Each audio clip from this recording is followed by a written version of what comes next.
بسم اللہ الرحمن الرحیم۔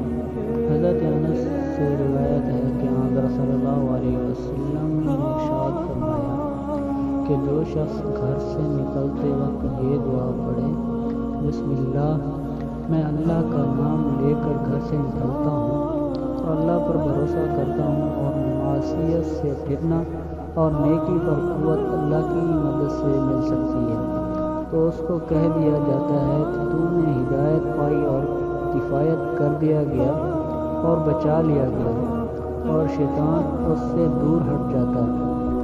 ابو داؤد کی روایت میں یہ الفاظ زائد ہے کہ ایک شیطان دوسرے شیطان کو کہتا ہے کہ تیرا اس آدمی پر کس طرح قابو چلے گا جس کو ہدایت دی گئی اور وہ کفایت کر دیا گیا اور وہ محفوظ کر دیا گیا۔